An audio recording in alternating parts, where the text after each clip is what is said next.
Bonjour à tous et bienvenue à notre 3e épisode de la série Astuces de conjugaison française.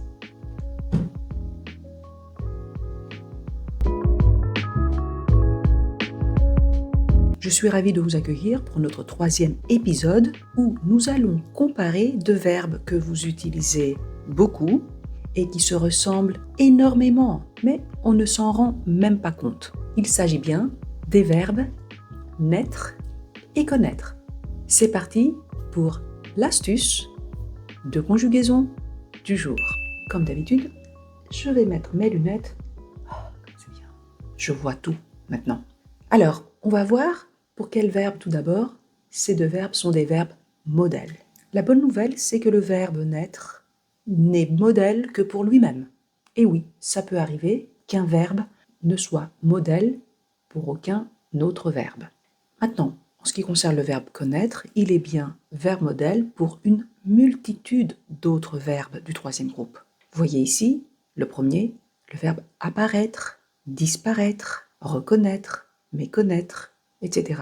Et même pour les verbes accroître, croître, car la base, c'est la même. Ils ont exactement le même type de conjugaison. Simplement, il y a des toutes petites dissemblances. Et attention, le verbe apparaître se conjugue autant composé avec l'auxiliaire être, alors que le verbe connaître et le reste se conjuguent avec l'auxiliaire avoir. Mais ça sera pour un autre cours, quand je vous ferai un cours sur le passé composé. Et croyez-moi, vous allez obtenir des informations et des astuces aussi très intéressantes. Donc ici, si j'ai partiellement souligné ces verbes, vous voyez ici, sur cette carte, c'est parce que la terminaison de l'infinitif être devrait vous faire comprendre que vous allez les conjuguer comme votre modèle, c'est-à-dire le verbe connaître. Quand vous voyez des verbes finissant par être, n'hésitez pas, utilisez la conjugaison que vous savez, la conjugaison du verbe connaître. Tous ces verbes, bien évidemment, sont très utiles pour vous, que vous passiez les diplômes d'ELF ou d'ALF ou que vous viviez dans un pays francophone pour le travail, ce sont des verbes d'usage quotidien. Donc, maîtrisez au moins les temps simples de base et le passé composé et certains temps composés, c'est très important pour votre communication. Examinons-les au présent de l'indicatif. Conjuguons le verbe naître, naît, naissons, naissez, naissent.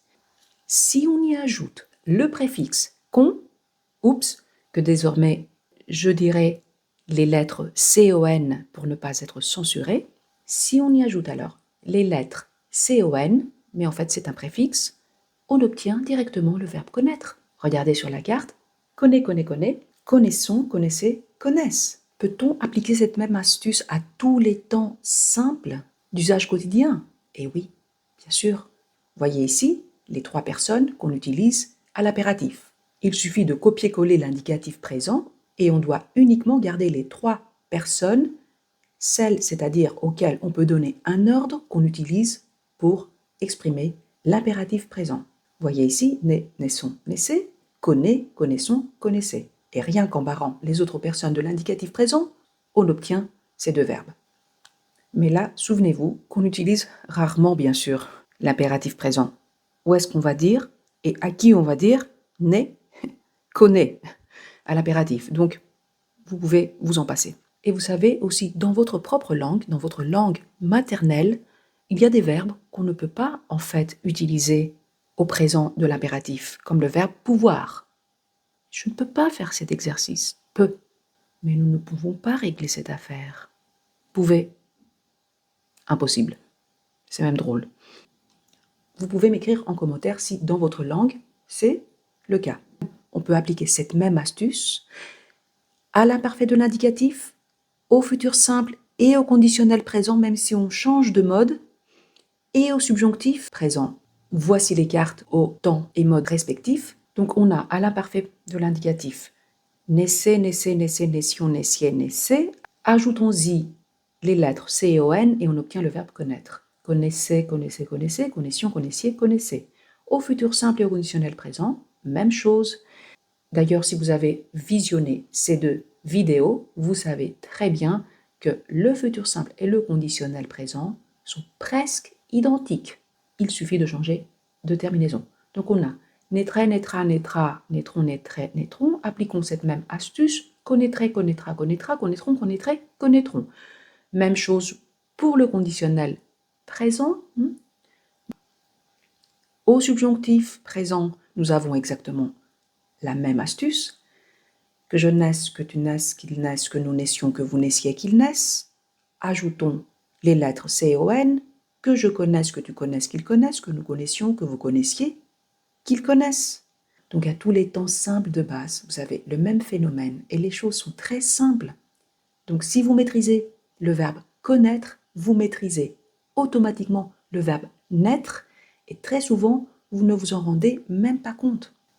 Maintenant, si vous voulez savoir ce qui se passe au temps de narration, je passe vite fait les cartes. Je vous explique dans ces 2 épisodes qu'il n'est pas nécessaire de les maîtriser, il suffit de pouvoir les reconnaître pour pouvoir comprendre ces temps quand vous lisez des histoires ou des classiques de la littérature française. Ce sont des temps réservés à l'écrit et même les natifs les maîtrisent peu. Donc je passe vite fait ici le passé simple et le passé antérieur de l'indicatif, l'imparfait et le plus que parfait du subjonctif, qui sont des temps réservés à l'écrit et au récit et qui ne doivent pas du tout vous préoccuper si vous passez le delf et le dalf. Vous n'aurez pas besoin de ces temps-là. Vous voyez ici, au passé simple, les formes particulières, naquit et connu. Et c'est là leur dissemblance. Et à l'imparfait du subjonctif, que je naquisse, que je connusse. Au temps composé, au passé intérieur, nous avons je fus né et j'eus connu. On va voir dans quelques instants qu'on utilise le verbe naître avec l'auxiliaire être et au plus que parfait du subjonctif que je fusse né, que j'eusse connu. Maintenant, où se trouve leur forte dissemblance? Eh bien, au temps composé. Et là, ils sont vraiment différents. Alors qu'on pourrait dire qu'au temps simple, ce sont des jumeaux, au temps simple d'usage quotidien, je mets les choses au clair, pas au temps du récit. Au temps composé, là, c'est la catastrophe totale. Donc la grande différence se trouve non seulement dans le participe passé, mais aussi à leur verbe auxiliaire. Observons la carte avec le passé composé. Voyez ici la différence. Tout d'abord, nous avons pour le verbe naître, né, le participe passé, alors que pour le verbe connaître, connu. Et nous avons pour le verbe connaître, le verbe avoir, et donc les choses sont simples. Pour ces composés aussi et dérivés, donc j'ai connu, tu as connu, il a connu, etc. Mais avec le verbe naître qui est un verbe d'état, il faut prendre soin, surtout à l'écrit, de l'accorder avec le sujet. Je suis né, tu es né, il est né, elle est née, on est né, nous sommes nés, vous êtes nés, ils sont nés, elles sont nées. Et on est obligé, en fait, de lire toutes les personnes, car vous voyez ici, entre parenthèses, sur votre carte, le E entre parenthèses pour la première et la deuxième personne, car si le je et le tu est une femme, on est obligé de mettre le E, surtout quand on écrit. Heureusement, la bonne nouvelle, et ça c'est une astuce que je vous dis en ce moment, pour tous les verbes du premier groupe et plein d'autres verbes du troisième groupe qui ont des participes passés en U, vous n'avez pas à vous préoccuper de l'oral, parce qu'on entend rarement l'accord du participe, n'est-ce pas? Si je dis « je suis parti », le E, je vais le mettre à l'écrit, mais à l'oral, je ne l'entends pas, je ne le dis pas. Même pas « nous sommes partis », même le S, n'est-ce pas? Mais ça, je réserve tout ça pour un cours sur le passé composé, et tout ce que vous allez appliquer au passé composé, vous allez appliquer à tous les temps composés. On ne va pas voir toutes les cartes. Vous pouvez toujours vous rendre sur Patreon où je vais mettre tous les temps composés de ces deux verbes avec la comparaison, telle que vous les voyez affichée ici sur votre écran. Petit point sur l'auxiliaire utilisé par le verbe naître. Naître fait partie des verbes dits d'état, comme devenir, rester, mourir. Ces verbes expriment un changement ou une condition de l'être et se conjuguent toujours avec l'auxiliaire être. Pour vous aider, je vous donne une petite astuce. Ces verbes-là concerne des actions qui se complètent. Si vous ne savez pas par cœur les verbes qu'on utilise avec le verbe être, que normalement vous devriez maîtriser, posez-vous la question, est-ce que je peux un peu naître? Non. Est-ce que je peux un peu mourir? Non. Soit je nais, soit je n'ai pas. Soit je meurs, soit je meurs pas. Donc toutes ces actions se complètent. Plus ou moins pour vous aider. Ayez cette astuce clé toujours en tête.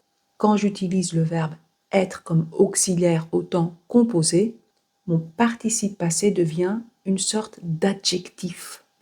Étant donné qu'avec les adjectifs, on utilise toujours le verbe être, n'est-ce pas? Je suis grande, tu es intelligent, elle est belle, ils sont idiots, etc. Même chose, les participes passés deviennent une sorte d'adjectif. Donc vous devez toujours accorder. Ayez ça en tête et vous allez voir, ça va vous aider énormément. Alors, quelle est l'astuce de comparaison du jour qui en découle? Eh bien, le verbe naître avec son participe passé particulièrement irrégulier semble être la forme irrégulière du verbe connaître qui se conjugue exactement comme le verbe naître à tous les temps simples d'usage quotidien qu'on vient de voir ensemble, à l'exception bien évidemment de ceux du récit qui ne doivent pas vous préoccuper, comme le passé simple et l'imparfait du subjonctif, mais surtout des temps composés où ils présentent non seulement différents participes passés, mais également différents verbes auxiliaires. Récapitulons ensemble en réétudiant les temps simples et composés. En observant le schéma des temps simples, on remarque que ces deux verbes présentent une grande ressemblance à tous les temps d'usage quotidien. Leur seule différence notable se situe au passé simple et à l'imparfait du subjonctif, deux temps réservés à l'écrit, souvent utilisés dans les récits littéraires. Vous n'avez pas besoin de les maîtriser, mais il est utile de les comprendre en cas de lecture de textes classiques. Ce schéma est conçu par ailleurs pour vous aider à mieux comprendre la conjugaison française et à assimiler facilement les temps simples. Voici les correspondances principales. Ainsi, les temps que vous voyez affichés à gauche de votre écran vous donnent la formule nécessaire pour pouvoir former les temps qui se trouvent au milieu et à droite de votre écran. Ainsi, l'indicatif présent sert de base pour former le présent de l'impératif et du subjonctif. L'imparfait donne la structure pour le participe présent, le passé simple sert à former l'imparfait du subjonctif et le futur simple est la base pour le conditionnel présent. On peut dire que ces temps simples sont presque identiques entre naître et connaître, les terminaisons étant la seule différence. Concernant maintenant les temps composés, la dissemblance devient évidente. Le participe passé diffère, né pour naître, connu pour connaître. Les auxiliaires utilisés ne sont pas les mêmes. Être pour naître, car il s'agit d'un verbe d'état. Avoir pour connaître. Enfin, comme pour les temps simples, les temps composés suivent une logique basée sur l'indicatif. Les temps qui sont à gauche de votre écran sont la clé pour former le reste des temps composés. Ainsi, le passé composé sert de base pour le passé de l'impératif et du subjonctif. Le passé antérieur est la clé pour former le plus que parfait du subjonctif. Le futur antérieur permet de construire le conditionnel passé. Avec ces deux tableaux, vous disposez d'un outil clair pour comprendre et assimiler la conjugaison de ces deux verbes, tout en découvrant comment l'indicatif est la pierre angulaire de la formation des temps simples et composés en français. Voilà pour notre troisième épisode et la comparaison entre les verbes naître et connaître. Vous êtes maintenant maître de la conjugaison française, en tout cas pour ces deux verbes, et les composés dérivés du verbe connaître. Je vous conseille quand même de revoir cette vidéo, comme aussi les épisodes précédents. Vous savez tous que pour maîtriser quelque chose, il faut toujours réviser. Restez à l'affût pour nos prochains épisodes où nous examinerons des cas similaires. Merci de m'avoir rejoint aujourd'hui. Prenez soin de vous et à la prochaine pour une astuce de conjugaison française épatante.